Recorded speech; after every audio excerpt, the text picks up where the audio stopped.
A sloth, a donkey, and a curious human. Send a prompt and see what they're doing. One hits record with a question on his mind. Two brothers pick it up, see what they find. Corn takes his time, Herman's got the facts. Back and forth, they never hold back. My weird prompts, come on in, that's where we begin. My weird prompts, glad you're here.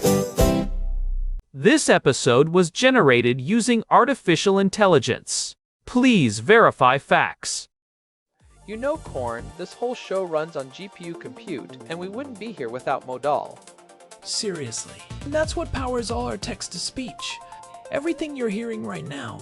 They're an AI infrastructure platform. Developers use them to run GPU workloads in the cloud with zero infrastructure headaches. If you're building anything with AI, check them out. Modal.com. Here's what Daniel sent us this time.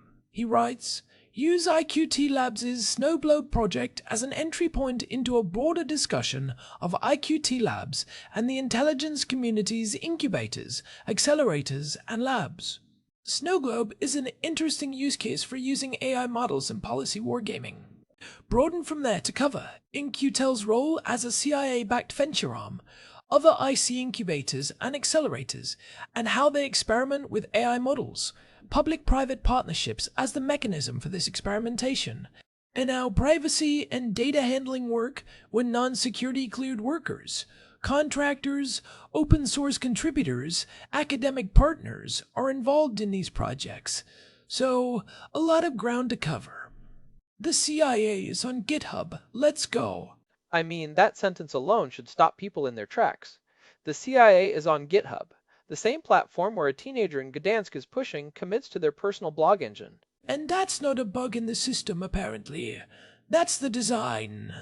That's the design, and Snowglobe is the perfect lens for understanding why, because it's not some classified black program, it's a public repository. You can go look at the code right now.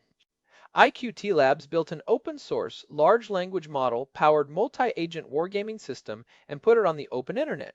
And that's not a leak, that's intentional strategy. So let's start there. What actually is Snowglobe? Because the name is doing a lot of work and I want to make sure people understand what we're actually talking about.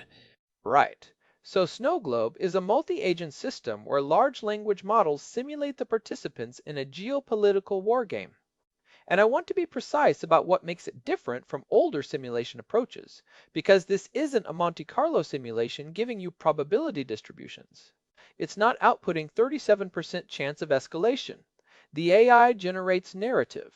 It generates the friction, the diplomatic language, the misunderstandings, the escalating back and forth that characterizes real crises. So it's less like a chess engine and more like a very high-stakes improv troupe. That's actually a decent way to put it. And if you want a concrete illustration, imagine you're running a Taiwan Strait scenario. A traditional simulation might tell you there's a 40% probability of naval confrontation within 72 hours. Snowglobe instead generates the actual diplomatic cables, the miscommunications between a nervous junior attaché and a hardline general, the ambiguous statement from a foreign ministry that gets interpreted two different ways by two different teams. It's producing the texture of a crisis, not just the statistics of one. Which is a fundamentally different kind of useful. Statistics tell you what might happen. Narrative tells you how it feels to be inside it when it's happening. And the April 2025 joint exercise with the CIA is the clearest demonstration of what that means in practice. 6 human participants and then a suite of AI personas running alongside them. The pacifist, the aggressor, the tactician. These aren't just labels. Each persona is tuned to embody a particular strategic disposition, and they function as both assistants and adversaries, subtly shaping how the human teams reason through the scenario. Okay, that raises a flag for me immediately. If I'm a human player in that wargame and I have an AI assistant that's been tuned to be, say, cautious and de-escalatory, am I actually reasoning through the crisis, or am I being nudged toward a particular conclusion? You've put your finger on what I think is the most interesting unresolved question in the whole project. The CIA's own write-up in their Studies in Intelligence publication from December 2025 notes that human players in the trials began deferring to the AI personas, particularly the aggressor and the pacifist, in ways that were not always analytically justified. The AI's framing started to dominate the room. So the wargame is supposed to stress test human judgment, but the AI might actually be replacing it. Or at minimum, it's shaping the Overton window of what options feel thinkable, which is a profound problem if you're trying to use these exercises to prepare real decision makers for real crises. You want to stress test their reasoning, not train them to defer to a language model's priors. And those priors come from what? Training data? Fine-tuning choices made by engineers at IQT Labs? Both. And this is where the organizational structure of IQT Labs matters. Because IQT Labs is not In-Q-Tel, people often use those names interchangeably, and they shouldn't. In-Q-Tel was founded in 1999 as a CIA-backed nonprofit venture capital firm. Its job is to find commercial technology that has intelligence applications, invest in the companies building it, and get that technology into the hands of the IC. Palantir is the canonical example. Early In-Q-Tel investment, commercial product that also serves the government. Keyhole, which became Google Earth, same story. So In-Q-Tel is writing checks. In-Q-Tel is writing checks and taking board seats. IQT Labs is something different. It's the internal sandbox.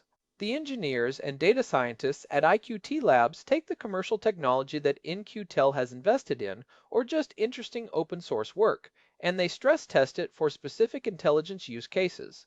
They build, they experiment, they prototype. And crucially, a lot of that work happens in the open, on GitHub, because they're deliberately trying to leverage the global developer community. By the way, today's script is being generated by Claude Sonnet 4.6, which feels appropriately on theme for an episode about AI and the intelligence community. Very on theme. Claude writing a script about AI wargaming tools delivered through a pipeline that runs on Modal's GPU infrastructure. It's turtles all the way down. Anyway, back to the CIA's venture capital arm. In-Q-Tel made, 47 AI-related investments between 2020 and 2025? 47 documented AI investments in that window, yeah. And that number matters because it tells you something about the pace of change. The IC has concluded it cannot build cutting-edge AI internally. The talent isn't there. The compute procurement timelines are too slow. And frankly, the culture of a government intelligence agency is not well suited to the kind of fast iteration that frontier AI development requires. So the strategy is, find the commercial companies doing the best work, invest in them, and figure out how to use what they're building. There's a real tension in that model, though, because the thing that makes a startup move fast is not having to worry about classification requirements and security clearances and ITAR restrictions. The moment you bring the IC into the picture, all of that overhead lands on the company. Which is exactly why the dual-use requirement is so important to how In-Q-Tel structures its investments. To get IQT funding, your AI product needs a viable commercial market. You can't just build a tool for the CIA. You have to build a tool that also works for, say, corporate strategy consulting or supply chain risk analysis. The intelligence use case is one customer among several. That keeps the startup's incentives aligned with moving fast in the commercial market, which in turn keeps the technology current for the IC. And it also means the startup isn't entirely dependent on government contracts, which historically has been a graveyard for innovation. The contractor trap, yeah. You get locked into cost-plus contracting. Your engineers stop doing interesting work, your best people leave. The dual-use model is designed to avoid that. But it creates its own complications, which brings us to the broader ecosystem, because In-Q-Tel and IQT Labs are not alone in this space. Right, let's broaden out. What else is happening in this world? So the IC has 18 distinct agencies, and several of them have developed their own versions of this model. IARPA, the Intelligent Advanced Research Projects Activity, is probably the best known. Created in 2008, roughly $1 billion annual budget explicitly modeled on DARPA. Their mandate is to fund high-risk, high-payoff research that individual agencies wouldn't take on themselves, and their current AI portfolio is fascinating. They had a program called Troj AI that just wrapped up, focused on detecting backdoors in neural networks. The scenario where a model behaves normally in testing, but has been trained to fail in specific adversarial conditions. The follow-on work is endless generative waveforms, which is extending that into securing generative AI output specifically. The backdoor problem is genuinely scary if you think about it in an intelligence context. You're deploying an AI system to assist with analysis, and the model has been subtly compromised to steer conclusions in a particular direction. And you might not notice for years. The model passes all your red team tests because the trigger condition is something very specific that your red team never thinks to test for. There's actually a useful analogy here from conventional security. It's structurally similar to a hardware implant in a piece of network equipment. The device functions perfectly under normal inspection, but when it sees a specific packet signature, it opens a backdoor. The AI version of that is a model that produces accurate analysis 99% of the time. But when it encounters a specific framing of a question about, say, a particular adversary's military posture, it systematically underestimates the threat. You'd need a very targeted red team test to catch it, and if the adversary who introduced the backdoor knows your red team methodology, they can design around it. Which is a deeply uncomfortable thought. IARPA's bet is that detecting this requires a dedicated research program, not just standard security review, and they're probably right. What about the NGA? Because I know they've been pushing hard on AI. The National Geospatial Intelligence Agency declared 2025 their year of AI, and they meant it structurally, not just rhetorically. They stood up an accelerator program run with Capital Innovators, providing $100,000 grants to startups specifically to integrate multimodal AI into geospatial intelligence work. The idea is that commercial satellite imagery is now so abundant and so high resolution that the bottleneck isn't collection, it's analysis. You need AI that can look at 10,000 square kilometers of imagery and tell you what changed overnight. And multimodal matters there because you're not just looking at visible light photography.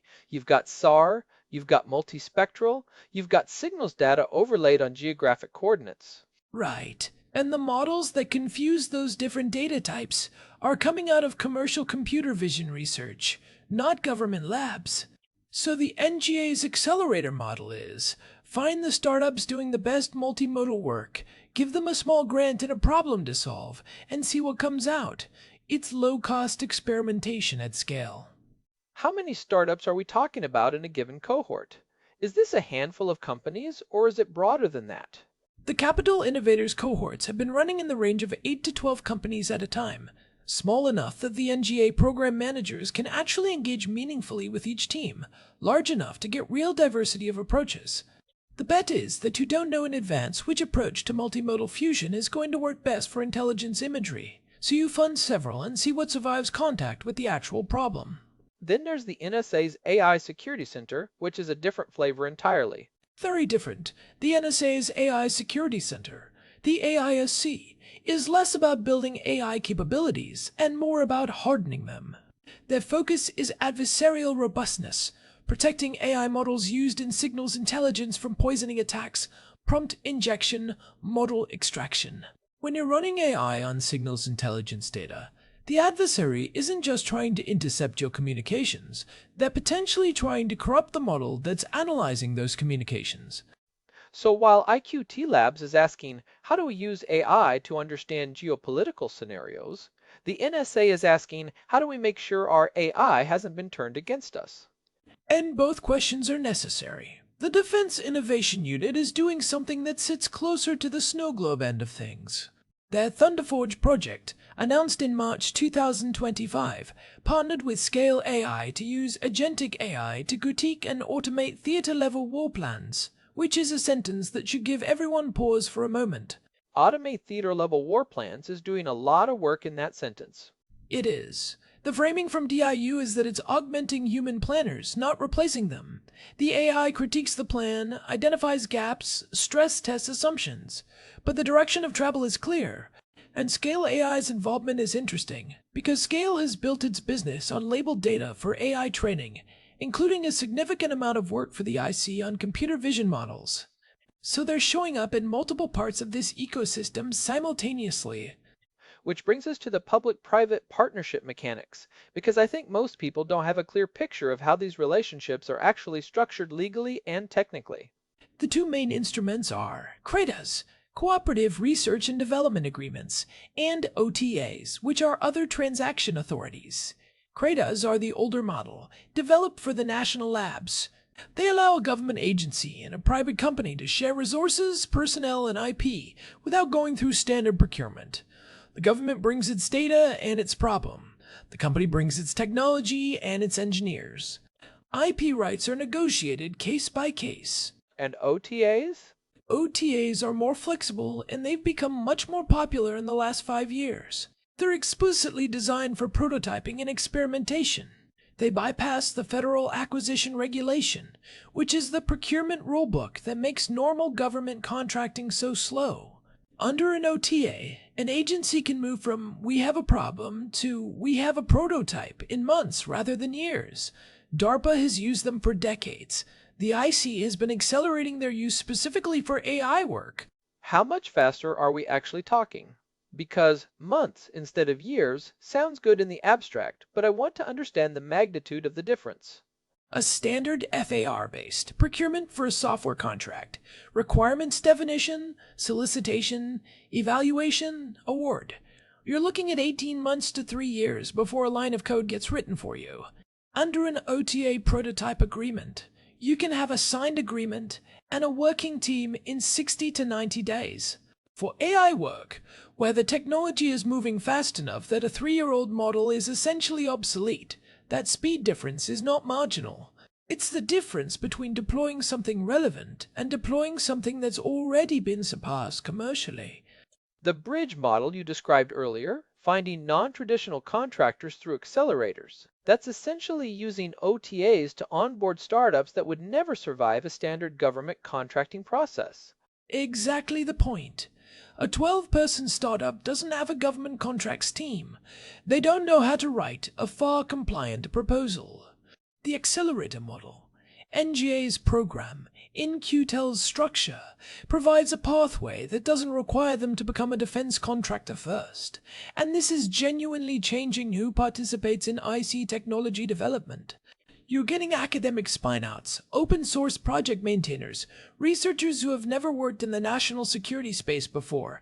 And that's where the security question gets really interesting, because now you have people who don't have clearances working on technology that might end up embedded in classified systems. This is the core tension, and I want to be precise about what the barriers actually are, because the public conversation tends to collapse everything into security clearance yes or no, and the reality is much more layered.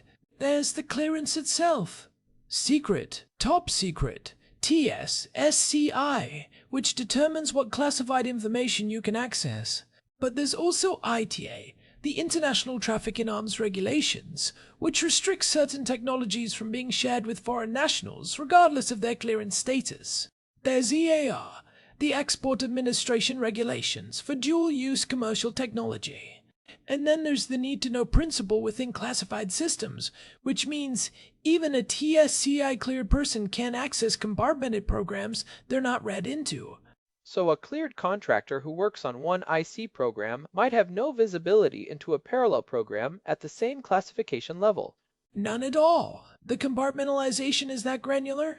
And what this means for IQT Labs specifically is that when they're developing something like Snowglobe in the open, they're operating in a carefully defined, unclassified space. But the downstream applications, the actual exercises with the CIA, those happen in a different environment entirely.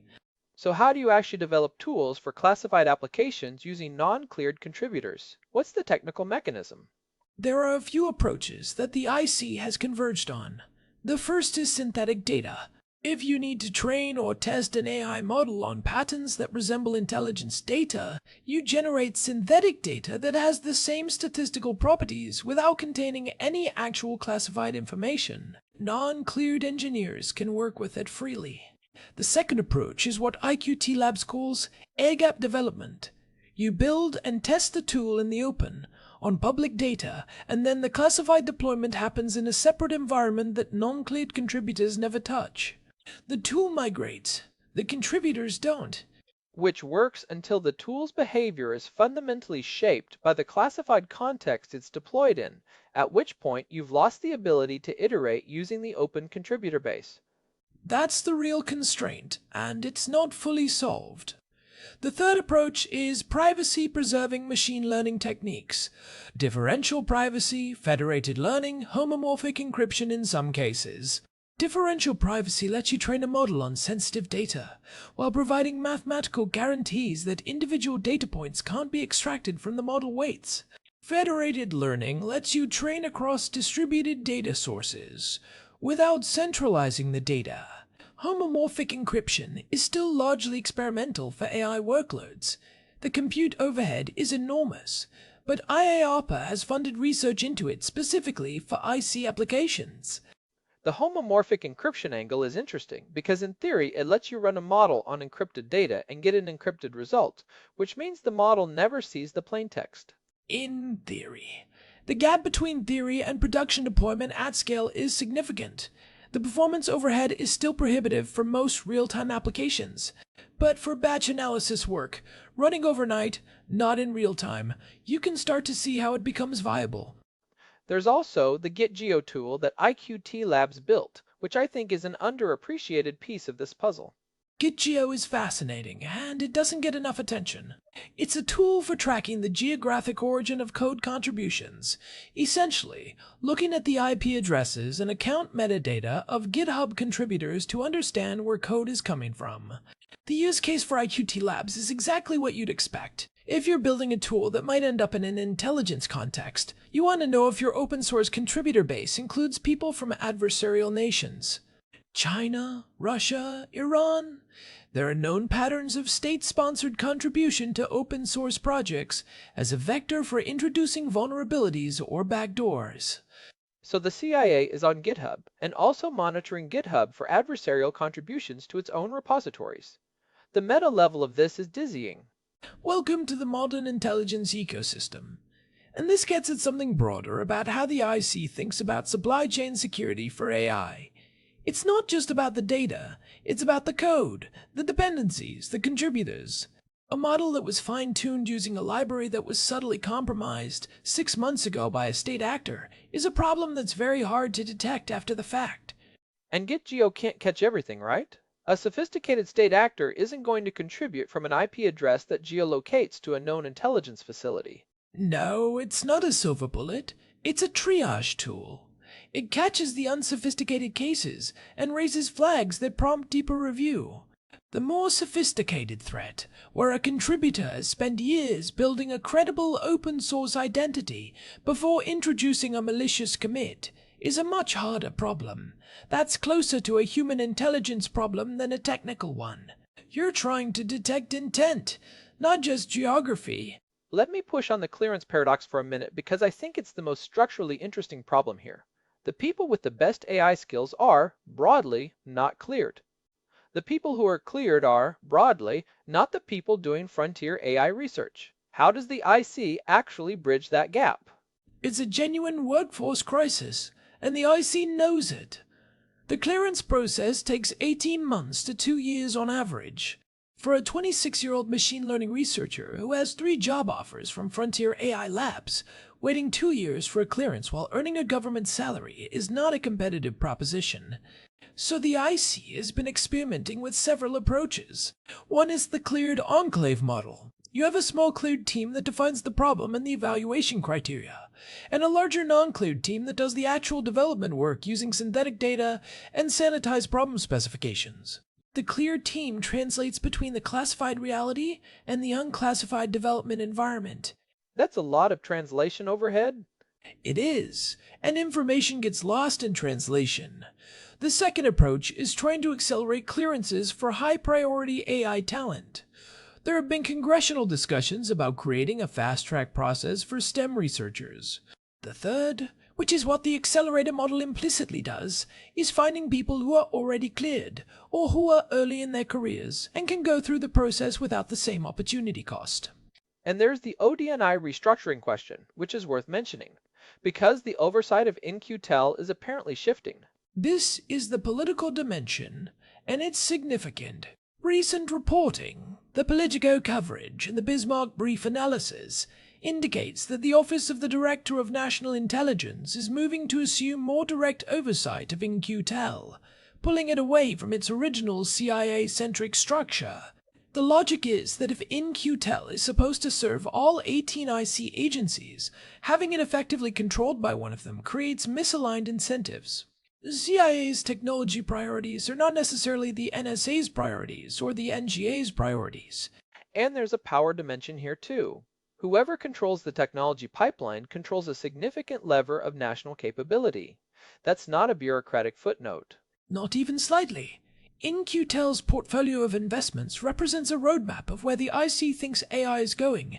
If the ODNI controls that roadmap, it has visibility into and influence over the entire IC's technology direction.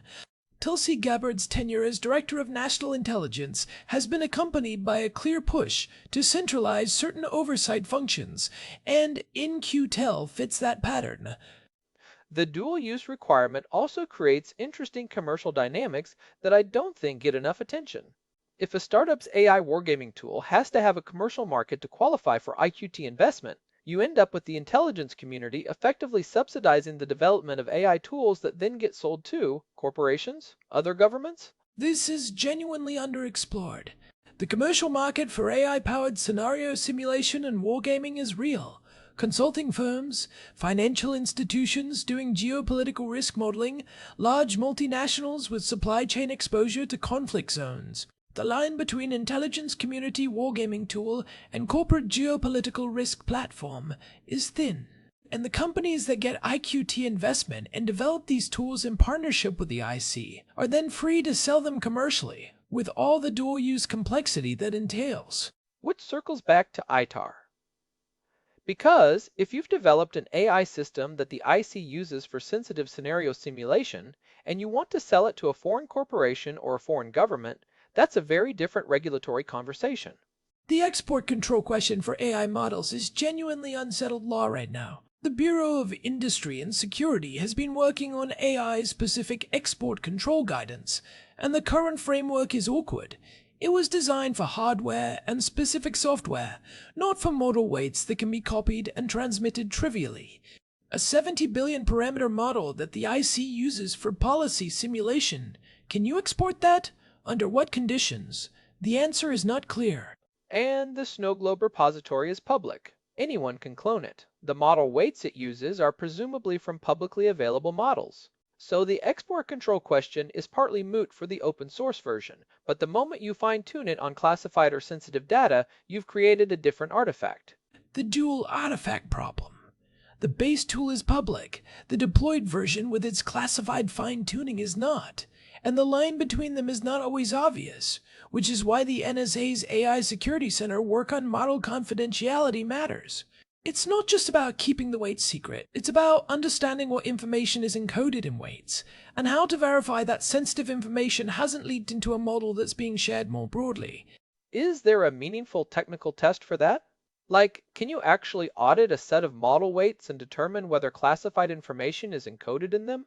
This is an active research area, and the honest answer is, not reliably, not yet. You can do membership inference attacks, probing the model to see if it behaves differently on data that might have been in its training set. But those give you probabilistic signals, not definitive answers. The interpretability research that's coming out of labs like Anthropic is relevant here. Work on understanding what's actually stored in model activations, but it's not mature enough to serve as a forensic tool in a legal or regulatory sense. The NSA's AISC is funding work in this direction precisely because the gap between we need to know what's in this model and we have a way to find out is significant. Let's talk about what this all means practically, because I think there are real implications here that go beyond the intelligence community specifically.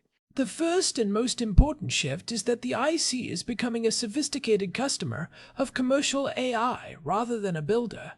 This is a fundamental change from the Cold War model where the government was funding the frontier. IARPA created the internet. The NSA was doing cryptographic research that was decades ahead of academia. That's no longer true for AI. The frontier is in commercial labs, and the IC's job is to figure out how to use what's being built there, not to build it themselves.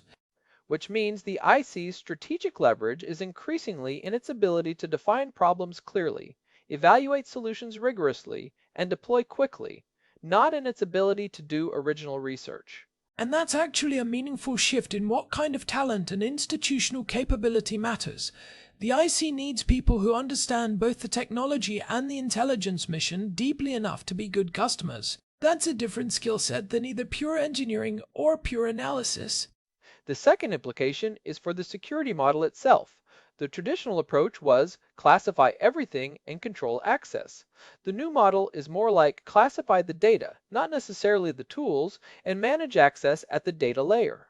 Data-centric security is the term of art, and it's better suited to a world where the tools are commercial and the value is in the data. You can't classify a large language model that's available on Hugging Face. What you can classify is the fine-tuning data, the evaluation results, the specific outputs from classified exercises.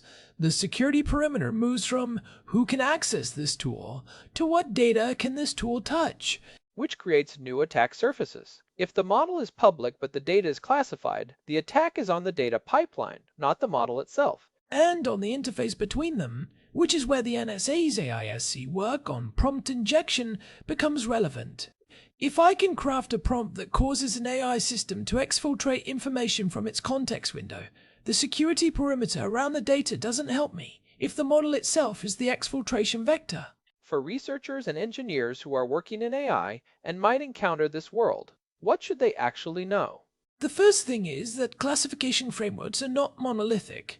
Understanding the difference between confidential, secret, top secret, and SCI, sensitive compartmented information, matters, and understanding that need-to-know compartmentalization applies even within those levels. If you're doing work that might have IC applications, you need to understand what you're allowed to know and what you're not, and that's not always obvious from the public documentation. The second thing is probably the supply chain question. If you're contributing to open source projects, some of those projects have IC adjacent downstream uses. That's not a reason to avoid contributing, but it's a reason to be thoughtful about the code you're writing and the dependencies you're introducing. And from an organizational perspective, watch for the emergence of more hybrid entities, organizations that operate simultaneously in classified and unclassified spaces, that have cleared and non-cleared staff working on adjacent problems. IQT Labs is the current exemplar, but this model is going to propagate. The NGA accelerator, the DIU's Thunderforge structure, these are all variations on the same organizational innovation. There's a practical dimension to this for anyone who might find themselves in that world. The cleared enclave model we talked about, small cleared team, larger non-cleared development team, creates a specific kind of career dynamic. The non-cleared engineers can do excellent work and never fully understand the context their work is deployed in. That's not unique to the IC, it's true of any large organization where different teams have different information. But the stakes and the opacity are different when the context is classified operations rather than, say, a product roadmap. And the career path runs in both directions.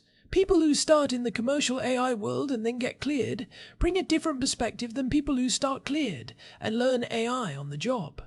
The IC is actively trying to cultivate both pipelines because they need people who can translate fluently in both directions.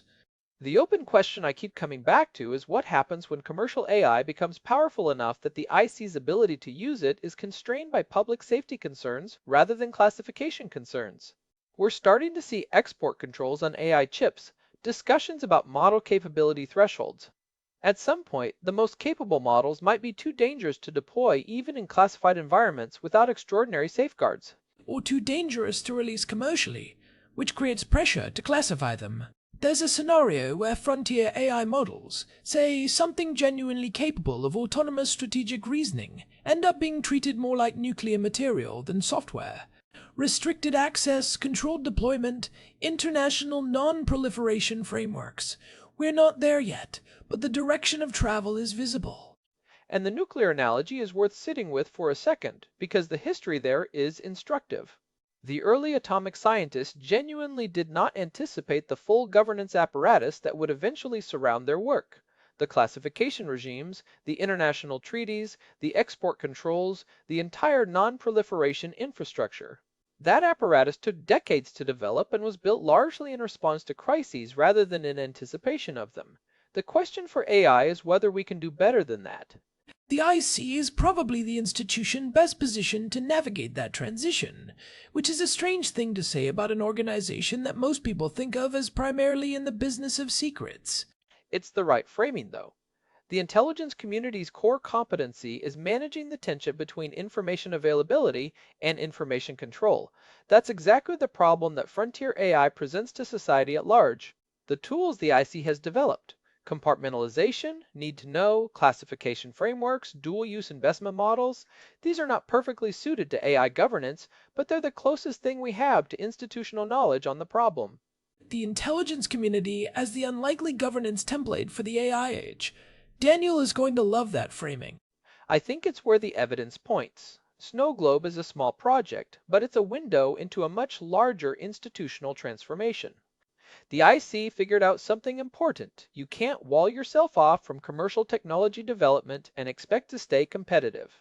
The answer is a porous boundary with careful data management, and that turns out to be a model that has implications well beyond intelligence work. All right. I think the thread we're leaving open, and it's a genuinely important one, is the export control question for AI models. Because the legal framework is lagging badly behind the technical reality, and the decisions that get made in the next few years about how to regulate AI model weights internationally are going to shape this entire ecosystem in ways that are hard to predict right now. The tension between innovation speed and security is going to define the next decade of this space. And the organizations that figure out how to navigate that tension, how to move fast while maintaining the security properties that matter, are going to have enormous structural advantages. Thanks as always to our producer Hilbert Flumingtop for keeping this show running. Big thanks to Modal for the GPU credits that power the generation pipeline behind this episode. This has been My Weird Prompts. If you want to find us, head to myweirdprompts.com for the RSS feed and all the ways to subscribe. We'll see you next time. See you then.